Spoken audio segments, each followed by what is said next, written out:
70% of all gold production in the U.S. comes from a single state, Nevada. Conventional wisdom says that all the good deposits have been found. But one geologist who's discovered more than 30 million ounces of gold says he knows where to find Nevada's missing gold. And right now, he may be on the verge of being proven right. Investors and speculators can learn more at futuremoneytrends.com/gold. Well, hello everyone, and welcome into crushthestreet.com. Now, I'm fortunate right now to be able to talk with just an expert and someone that is very much revered in the alternative media and mainstream news as well, but primarily in the alternative media. I remember when I was first waking up to the whole issues and problems with the economy, John Williams of shadowstats.com was a name that I would come across, and he's at the helm of educating people around the world on the real employment numbers, the real inflation numbers, and the truth behind what the powers that be have been trying to mask for years now. So, John, first of all, thanks for joining me today. Thank you so much for having me. John, we've seen this economy deal with hardships. I mean, you can go back to 2007, 2008. It's been going on for years now. Mainstream economists are talking about a recovery. Now, I wanted to ask you something that I saw in some of the work that you've written. You referred to the renewed downturn in the U.S. economic activity. And I wanted to ask you about that. You said that it's been taking place since December of 2014, and we're likely coming on to a formal new recession in the quarters ahead. Can you explain what you're meaning by a renewed downturn in the U.S. economic activity?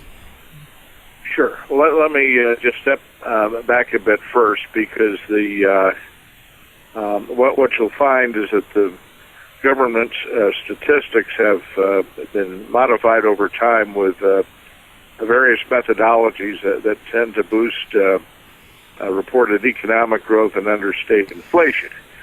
And the effect has been over the last several decades that numbers such as the gross domestic product, which is the primary number, the broadest measure of U.S. economic activity, has become so inflated that it hardly ever reflects a downturn, even though you're beginning to see numbers falling elsewhere. I'll contend that what has happened here is that coming into what was a great economic crash into the year 2009, the economy started a downturn in 2005, 2006 in the housing sector. Formally was eventually recognized as a recession, starting at the end of 2000, with an economic collapse into the middle of 2009 that was as deep as anything seen in the post-World War II era. Now, the official version of what happened from there on is that the economy rebounded and started recovering in the middle of 2009. By early 2011, it had fully recovered its pre-recession level, and now we're 10% above where we were before we started to enter the recession. That's nonsense. What I can show using a number of statistics and including some very bad inflation numbers that are being used in estimating the GDP, that the economy never recovered, that it plunged into 2009 and then basically stagnated at a low level of activity, and now that's started to turn down anew. So that what we're seeing now, and I'll tell you where you can see these numbers, is that the economy is turning down, started to turn down December of 2014, and that should become recognized as a new recession within the next several quarters, but the timing of the recession will be set back to December of 2014 when the economy started to collapse into 2009. That started at the end of 2007, but it wasn't formally recognized as a recession until the end of 2008. Now, what you have to keep in mind with the GDP is that it's, as with most economic numbers, they're all inflation adjusted. It takes out of the equation changes in activity that are due to inflation. If prices are rapidly rising and you don't adjust for inflation, you see a surge in retail sales and say, oh boy, retail sales are strong. But if it's just due to rising prices, you're not seeing an increased volume of actual sales activity. So you back out the inflation numbers and you get what they call a real measure, an inflation-adjusted measure. The issue here is that if you use too low a rate of inflation in deflating the numbers, that tends to overstate the growth. And there are ways that the inflation numbers are played around with in the GDP that understate inflation there about 2 percentage points a year. And if you back that out, you'll find that indeed you have that pattern of plunge and stagnation instead of recovery. Now you see the pattern of plunge and stagnation in series such as housing starts. You're still down something like 60% there in terms of a single unit housing starts from the peak before the recession. You'll see similar things with retail sales. If you adjust them for an accurate inflation number, and you'll see it with industrial production, and you need to make some inflation adjustments there. But take the inflation numbers away for the industrial production, because what you're seeing there is that as published by the Federal Reserve, industrial production turned down starting in December of 2014. It contracted in the first and second quarters of 2015. Now, industrial production is one of the indicators that's used in timing recessions. And what we're seeing now is that in the latest reporting, although you had an unusual surge in auto production in July, but beyond that, the third quarter has been flat, and the production level in September that is just reported is now down to something like 0.4%. You've never seen that level without being in or going into a recession. We're seeing a recession. It's indicated there with the industrial production. You're also seeing it with retail sales. Adjusted for inflation, the retail sales have basically been flat for the first half. And if you look at industrial production for the first half, it's actually down. The first half is actually down from the second half of last year. You go against the official reporting of the gross domestic product. This is the big happy number that they put out once a quarter but revised every month. That was flat in the first quarter, but then it showed, after revision, something like 3.9% in the second quarter. Next week we're going to get a third quarter estimate, which I think is going to be pretty flat. But there are other measures of GDP than just the gross domestic product. That's a measure of total production and consumption in the United States. It's handled something like double entry bookkeeping. You actually have two accounts there. You have one side which is consumption, and you have the other side which is income. They call that gross domestic income. And it's stated in such a way that it's supposed to be equal to GDP. But it rarely is because of problems with their surveying. And what you'll see is that in both the first and second quarter of this year, the GDI, the gross domestic income, was flat, which basically, allowing for other problems of the series, basically is confirming the pattern you saw with the industrial production, with the retail sales, housing starts, which is a very volatile and unstable series, and still down sharply from pre-recession peaks. That was up at an annualized pace of something like 93% or such in the second quarter. We just got the third quarter numbers on that. It was up at an annualized pace of 2%. Very volatile over the short term. That actually had some boost of the in the second quarter GDP number. But with what's happening now, the third quarter GDP again is going to come down, be basically flat. It'll be weaker than expected. And again, as we go through another a month or two of downside production numbers, you had a bad employment report this last time round. You saw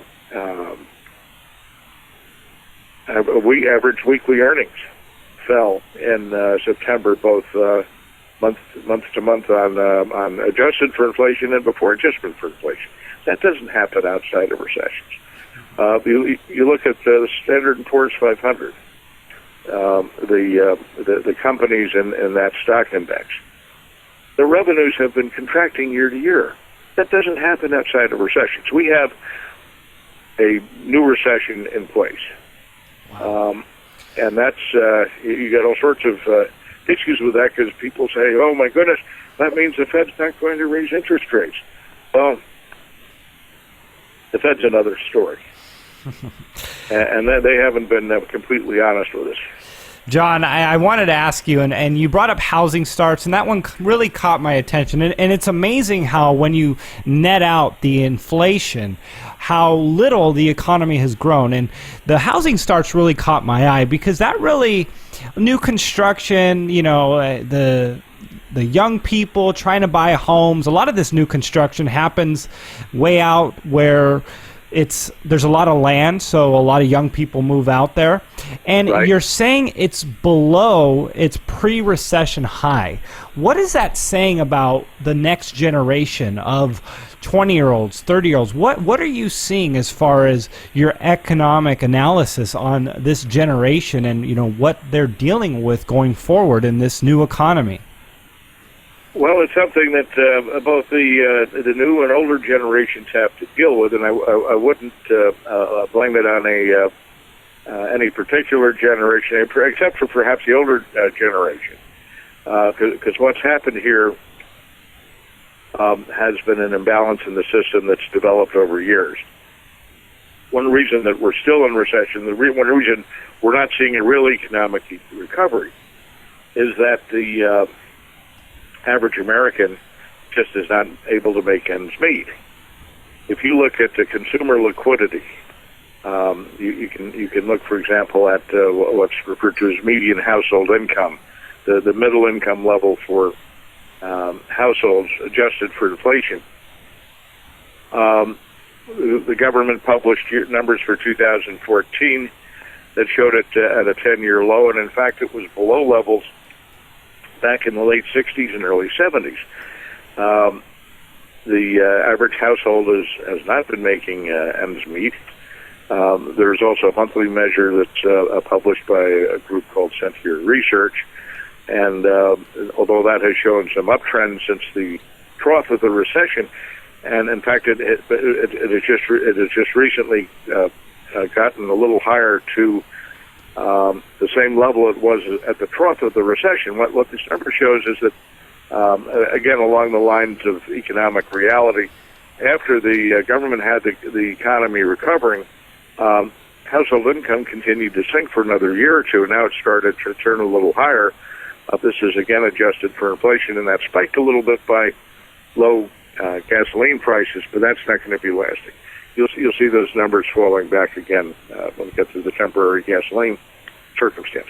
But the point with the household is that it cannot generally make ends meet, and in the past you could at least expand your borrowing some and make up for some of the shortfall in income. You can't do that. And I'll blame part of this on a former Fed Chairman, Alan Greenspan, because he saw the circumstance beginning to unfold some years back. And with weak income, you can't support an economy. You cannot have the GDP, which is dominated by personal consumption, enjoy sustainable growth unless you have sustainable growth or sustained growth in income. The income drives consumption. Now, you can get around that for a while if income flattens out by expanding debt. What Greenspan did was he encouraged debt expansion at the expense of household financial stability to keep the economy growing. And coming into the panic of 2008, the economic crash that went into 2009, all the economic growth you'd seen there for the last decade was largely due to debt expansion, not to income growth, and that's what set up the panic in 2008. And what people forget right now, I mean, we're talking something now that's 7 years ago. But in 2008, the financial system, the banking system, was literally on the brink of collapse. They weren't kidding about that. The system had been so grossly mismanaged, and the banking system had gotten so far out of whack that you were facing a crash in the banking system. And the federal government, did everything in their power to prevent a systemic collapse. That was unthinkable. You could not have such a thing. And they created whatever money they had to. They lent, they guaranteed, they bailed out. I mean, you saw the big auto companies bailed out. You saw AIG purchased by the Federal Reserve. If that didn't happen, the system would have collapsed. So they prevented a systemic collapse. The problems at that time included a failing economy, which had helped trigger the crisis. They had a banking system that largely was insolvent. They had an ongoing budget deficit and long-range solvency issue for the United States. None of those factors were addressed. All the actions taken were stopgap. They pushed the crisis further into the future, but they did nothing to resolve those issues. Right now, the economy is still in trouble. The banking system, I mean, it is somewhat improved, but it's still having a lot of problems, which is why they're not raising interest rates. Not raising interest rates has nothing to do with the economy. And the budget circumstances gets worse by roughly $5 trillion per year when you look at it on a GAAP basis using generally accepted accounting principles, the way corporations have their books reviewed. So you still have this crisis in hand, nothing there that can stimulate the economy because the consumer is strapped. And the system itself will become self-righting, but I'm afraid we're looking at a decade or so before you're going to see anything close to normal economic activity again and happy economic circumstance. I wish it were otherwise. John, we've seen the debt get out of control. I mean, when you look at certain things, we're worse off than we were in 2008. And I want to ask you about the U.S. dollar. Do you still see hyperinflation as a threat to the U.S. dollar, or do you think that the powers that be can hold it together to the point where we don't see a major volatility with the currency that causes a major panic around the world? Well, they've been successful in avoiding a hyperinflation, and what has been an important factor here in the last year or so in particular has been an extraordinary rally in the dollar. That, to a certain extent, I'll contend, was at least initially deliberately orchestrated. There's a very high correlation between the movement in the dollar and movement in oil prices, about 80%. If the dollar weakens, oil prices rise and gasoline prices rise, and you see higher inflation domestically. And conversely, if the dollar strengthens, oil prices drop, and the domestic inflation drops. The effects are short-term, but they're very pronounced when you have big movements in oil prices, and we've had a very large movement here in the dollar. You can time to within a couple of days here the shift in the dollar and gold prices when the U.S. Announced sanctions against Russian leaders tied to the Ukraine back in 2000, I guess it's the end of June of 2014. I'll contend that a lot of what happened there, particularly with the oil, was targeted as effectively a covert financial attack on Russian interests to put them under financial stress as a way of encouraging them to not do what the United States was seeing them do. I don't think it was particularly successful in swaying Russian actions, but it did hurt the Russians financially. The rest of the world has been financially unstable. The Western powers have generally been financially unstable, all as offshoots of what happened in 2008. They've been relying on the dollar in the U.S. to pull the system around.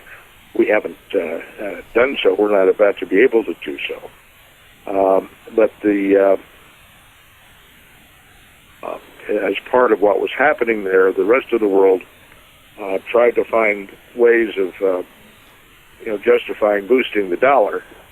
And one of the factors that came up was, the Fed is now going to tighten. They're going to raise interest rates. Well, that's a fantasy story that's been pushed along now for well over a year and aimed at propping the dollar.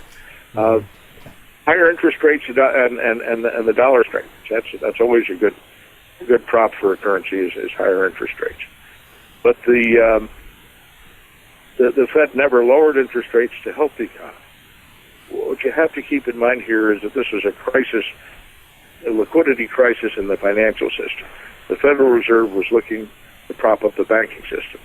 Yes, they're supposed to keep unemployment low and inflation under control, but their primary function is to keep the banking system functioning, and that they failed there. It was not functional coming into the crisis in 2008. What they did with this quantitative easing, they created a tremendous amount of cash that they put into the banks, buying up their treasuries. And in the normal course of business, if the banks had lent that money into the regular flow of commerce, companies would have seen a greater activity. People would have been able to buy houses. Still, a lot of people have a great deal of difficulty, even with good credit scores, to borrow money. That's all still an aftershock of the problems within the banking system. So what did the banks do instead of lending money into the system, which would have helped the system? They put it back with the Federal Reserve as excess reserves. Didn't get into the money supply, but the Fed paid them interest on those funds, just straight income to the banks. It was a covert bailout of the banking system, effectively. Now, the Fed knew that the domestic political situation was not one that favored bailing out the banks. So what they did was they blamed it on the economy. We're putting this in there as a stimulus package, and as long as the economy's weak, we're going to keep doing this. Well, that's nonsense. There's very little they can do to help the economy. They know that. Low interest rates actually at this point are negative for the economy. Raising rates would actually tend to help the economy. People say, oh, how's that? It's going to hurt mortgages. Well, the banks aren't lending money much anyway. It's up some, but it's very difficult for people who have anything less than a perfect credit score, and even there, they have problems to borrow money. What higher interest rates do is it allows banks to increase the profit margins on loans. That enables them to lend to people whose credit quality is not quite as good as it might be otherwise, but you see increased loan activity. You see more people buying houses. Part of this is still a credit squeeze, but the Fed has been so nervous about what's happening here. It still has. This is just my opinion. I think they're terribly scared of something, and I think it's solvency issues either in the domestic or global financial system. They blame the economy. There have been a couple of times, but back in June or July, and then just recently last month, a couple of months back, it had been pretty well set that they were going to raise interest rates in September. But then came September, and they didn't. They blamed, the economy's too weak. Again, that's nonsense. That had nothing to do with their not raising the rate. There's something else that's scaring them. We're not out of the woods yet in terms of what happened in 2008. That's still going to be playing out. The economy's turning down again. That's very bad news from a number of angles. Budget deficits get worse very quickly. It means Treasury funding needs are going to have to go higher. Who's going to buy the Treasuries? China's selling Treasuries right now, so is Japan, in order to meet their own liquidity needs. The Fed, when it was still in quantitative easing, was buying the Treasuries effectively from the system. It was monetizing the debt. Now they've stopped that. The Fed's going to have to come back and it's going to put forth some new form of quantitative easing here. It's going to be monetizing the debt in some form. It's going to need to keep supplying liquidity to the banking system. And as you move into that sector, all the propping of the dollar that you've seen in the last year is going to disappear. Ahead, we have a massive sell-off in the dollar. When that happens, that will become very inflationary. You're going to see oil prices spike again. You see gasoline prices spike. That'll start the domestic inflation, and that'll give you the early stages. It will eventually evolve into very severe inflation, a problem, and one that eventually I still look at as a hyperinflation. Inflation. John, with the dollar strengthening and precious metals going down, do you see that as an opportunity, this last gasp sort of opportunity for people to be able to get into precious metals at these prices and protect themselves from what could potentially be around the corner with all these problems that the government is masking, as you point out in your work? Well, I've been advocating that people buy gold all along here. I'm not into day-to-day predictions of gold.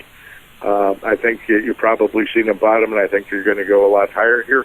But I'm not looking at gold as a buy and sell investment opportunities. I'm looking at gold as an insurance policy, as a store of wealth, something that will enable you to get through very difficult times ahead. Very specifically there, if we have a terrible inflation, gold prices are going to skyrocket, but the assets that you put into gold, their purchasing power, you take your dollars, you put it into gold, the purchasing power that you're going to put into that gold will be preserved through the difficult times ahead. It doesn't make any difference how bad the inflation gets. Your assets generally will be preserved there. They're liquid. I'm talking holding physical gold. You get through the crisis. You'll be able to sell the gold or trade it or barter it, whatever the circumstances. But it's a way to preserve your wealth and assets, which is what I advocate that people do and look to do, and not to worry too much about near-term wild gyrations in the market. You have what had to be central bank intervention in the gold markets not too long ago, massive selling, direct manipulation, very obvious intervention in the markets. They have regulatory authorities that go after private people who did that. The fact that nobody's gone after or tried to uncover officially who's been behind that tells you very easily that it's the central banks. Central banks don't like to see gold strong because it's sort of like their report card. If the price of gold's rallying, it means they're not doing their job. Alan Greenspan used to look at gold as an indicator of where inflation's going. That was one of the basic indicators he looked at. Gold prices are rising. He knew that inflation was going higher. Inflation's going to go higher here. Gold's going to catch up. It may be intervened and it may be batted down. But if you get into gold, look at it as something to hold through the crisis that's still ahead of us. And if you go in and buy it at $1,200 and sell it at $5,000 and say, boy, look at the money I made here. Number one, you really haven't made any money because that'll be reflective of the purchasing power that you would have lost in the dollars that you would have held had you not put it into gold. If we have a hyperinflation, you might see 100,000 gold. You might see $1 million gold. I don't know, but it'll. The dollars there are going to be not worth the 100,000 or the million that you're looking at. Your gold will preserve the value of the money that you put into it. That's the idea. It's a store of wealth. John, that's great advice. And first of all, I want to thank you for the work that you do and for uncovering the truth for so many people. I mean, you've been educating people on this for years. If people want to get more information on what you do and just be able to sign up for your service, go ahead and let them know where they could go and a little bit about what they will find. Sure. I have a website called shadowstats.com. On the home page, right-hand column, you'll see some publicly available reports that'll outline what I'm looking at in terms of the long-term economic and inflation circumstance. I publish alternative measures on inflation, unemployment, the economy, which are available to the public. Left-hand column, you'll see the headlines of the latest commentaries. I put out a commentary at least once a week. Sometimes it's 3 times a week, depending upon the economic releases of the time that it brings you up to date as to what's happening with the economy, giving you an honest assessment of the reporting. That's available by subscription, but the headlines will give you an idea as to what's being covered. We always like to pick up new subscribers. Subscriptions are not overly expensive, but I think anyone visiting the site will find a fair amount of usable information. No charge. Definitely check out shadowstats.com. And John, thanks so much for coming on the show with me today. I really do appreciate it. Let's do this again soon sometime. Certainly will, Ken. Thank you very much.